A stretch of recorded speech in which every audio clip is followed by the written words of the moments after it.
guys, Marstingan here, bringing you another Dragon Ball Z Dokkan battle video. And so we got a couple of the heroes units out of the way, but we've definitely got to do the showcase for the queen herself, the EZA for Android 21, still best Dragon Ball waifu, fight me.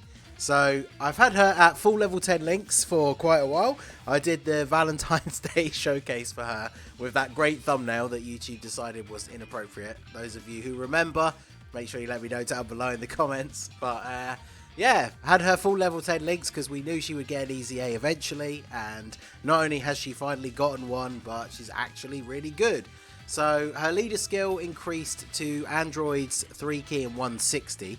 So pretty solid leader skill. You don't have to choose between having the 170 split with two 170s 130. I still think that maybe she's probably not the best Android's leader because both of the other ones do offer a support feature as part of their passive. So obviously having more of them around as the double leads floating off rotation or anything like that can be useful for the team build, but still she's going to be a very solid leader. Her super attack is now immense damage to the enemy and recovers 12% HP, and then her passive is key +3, attack and defense 120%. She gets an additional attack and defense 21% when performing a super attack, so that's not a high number, but remember that the on super attack buffs always work out to be slightly higher than like start of turn, so that 21% is going to increase her stats by quite a bit.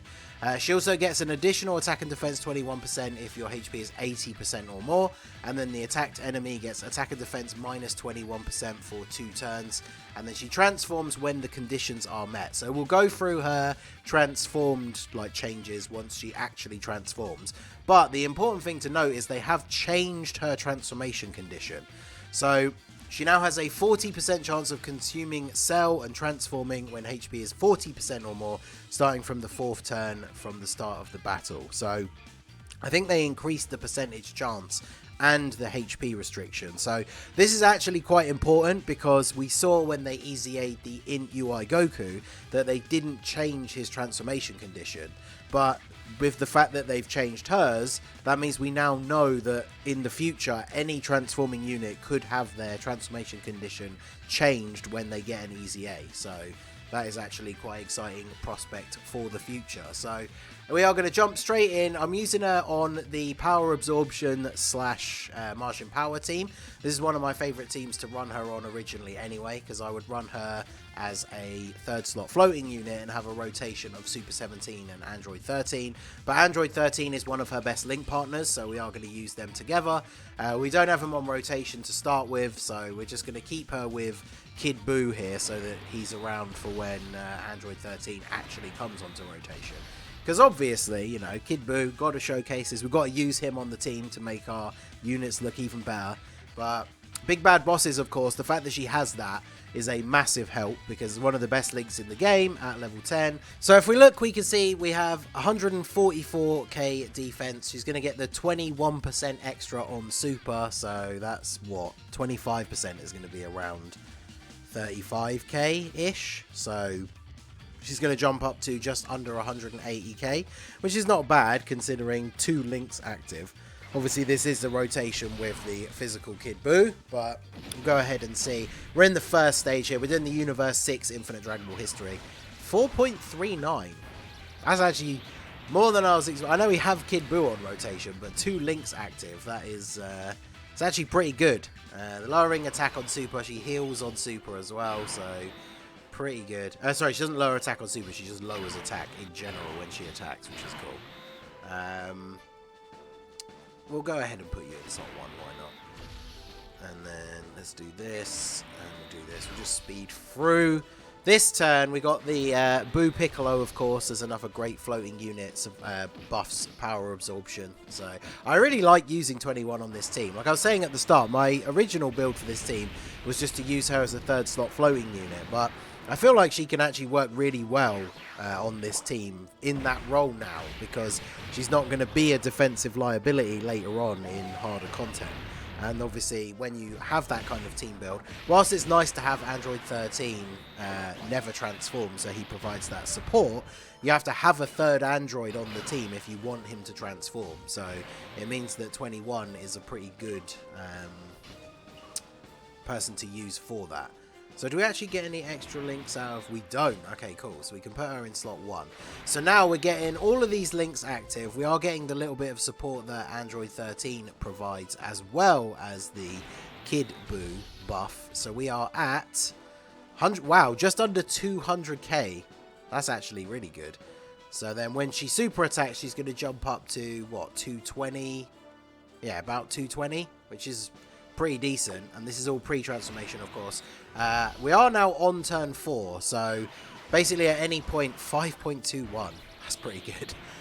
Considering everything else she does, like obviously in certain events you can't lower attack and things like that, but she heals on super, which is nice. I mean, a unit that's giving you a little bit of healing back. She obviously has the Metamorphosis link, which is good for healing as well, lowering the enemy's attack where possible, and still hitting over like a 5 million attack stat. I would say that that's pretty good. Now, obviously, that was her best rotation, because it's her with Android 13 and then Kid Buu in slot 3.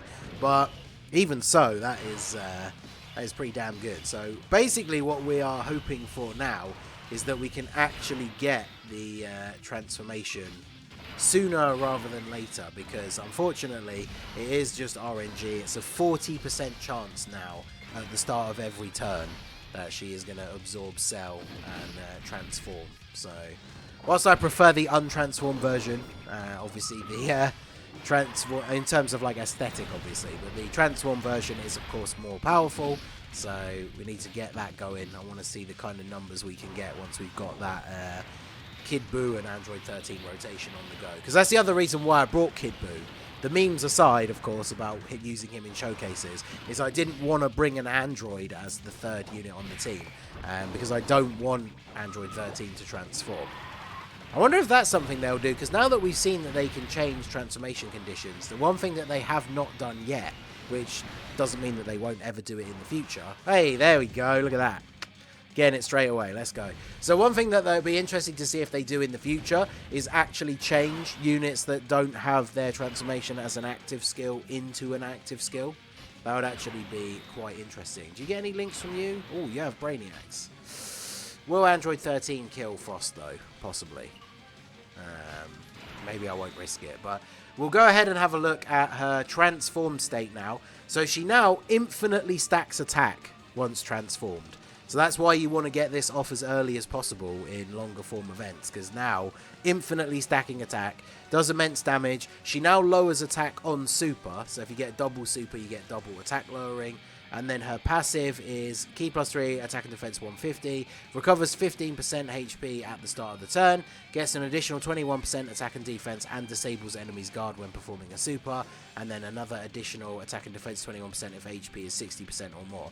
So basically, the only major change is you get the recovery at the start of the turn now instead of on attack, and the extra 21% attack and defense is now 60% or more rather than 80% or more. And then, of course, the super attack has the infinite stack. So in terms of, like, defense or anything like that, she doesn't get, like, insanely better after transforming. But you can see here we're rocking a 218k defensive stat with the support from Buu Piccolo, which is actually not as much as the support from Kid Buu. So she is actually looking slightly better off already. So let's go ahead and have her go off in slot 1 here. I mean, 218k before supering is pretty decent. 5.39. So when we get Kid Buu back on rotation, we are easily looking at over 5.5 million attack stat, which is pretty good. Crit for 4.4. That is that's pretty solid. So let's float you off here. We won't transform Buu just yet. So do this. I want to make sure we don't go too crazy on the same type of Uze. It would be nice to get the Dokkan attack with 21. The next rotation, we're going to have the friend Buu tanks on rotation. So obviously we're not going to have any support other than the passive from Android 13.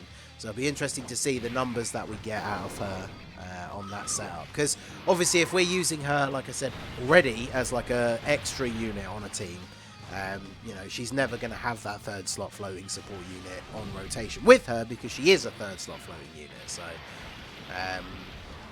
Buu tank's taking the super attack, that's fine. Yeah, double digit damage, not surprising. LR Buu tank's still so good. Or MR Boo in general, I guess, because he eventually transforms into Boo-Han. But yeah, he's still so good. I love this unit. Get the dodge with Kid Boo as well. Let's go. What a god. Okay, so no support. 185k. I mean, that is still very, very good. Yeah, that's just solid overall. I don't really know what else to say. 185k, pretty decent. We get an extra 21% when we super attack, which again is going to put her over 200k, which is decent for most difficult content. Super Battle Road, it's going to be interesting to try her out, because obviously you don't get as long to stack in those kind of events, but the lowering attack, the recovering HP, like all of that stuff is going to be super, super useful. And she's still taking double-digit damage. We still actually get a 5 million attack stat, just over 5 million, but we're still hitting 5 mil without a support unit on rotation. That is actually really, really good. So we'll get around to the next turn where we get to see her with the Kid Boo on rotation, and then I think we're probably good for this initial Rainbow Showcase, but definitely going to take her into Super Battle Road. I want to do a separate video. I'll do 13 in, Android 16, who got his EZA, of course. I'll do him in his own Super Battle Road run, separate to her. But I might do both of them in the same video for the GT Legendary Goku event, and just do that with the new and improved, shall we say, Android team, with both of them on it. I think that's going to be quite a good run on the GT LGE. Looking forward to seeing how she does there, because with the defenses that we're seeing out of her, she's one of those units that fits firmly into that slot where I think once we get all the way to the end, like Tech Full Power Super Saiyan 4 Goku, she probably still takes barely any damage from normal attacks, but she's not like a tank enough in the sense that, you know, she's not going to be getting supered for like 50k or less. She's probably still going to be getting hit for like 150, maybe even 200 from a super from Full Power Super Saiyan 4 Goku, because he just hits that hard. And her defense is good, over 200k after supering, but with that alone and no damage reduction or anything, you're not really tanking super attacks at the end of the GT Goku event, but still very, very good. And here we go. So we have her with the Kid Boo, so 218k. So pretty decent when you consider that the 21% buff is going to be, what, around 50k? Because 25% would be just over 50k. So she's going up to over 260k defense after super attacking, which is really, really good. We'll get the Dokkan attack with her here, even though we don't really need it, because KO is very close to getting killed. So we'll go ahead, pop this with Kid Boo, and we are at, wait for this Trunks to slide out of the way here, 6.2 million attack on her best turn once transformed. Obviously, I say on her best turn, but of course, remember, she infinitely stacks attack. So her attack stat is just going to keep getting higher and higher, which I really like. Obviously, if she had raises attack and defense post-transformation, I think she would be almost perfect. Like, that would just be such a great EZA. But she's still very, very good. Her defense is still very respectable. Over 250k defense post-supering on her best rotation here is pretty good. So, yeah, definitely they did our girl proud. Very happy with the EZA for her. Now I can run her on teams without pretending that it's, you know, it's only because she's a good unit. Because now she actually is. So, yeah, very, very good. Let me know what you think of her EZA down below in the comment section. So that is going to be it for the video, guys. This has been the Masked Ningen. Smash that like button, subscribe to the channel if you are new. Check out the links down below for the Discord and the merch store, and I will see you all again soon. Have a good one.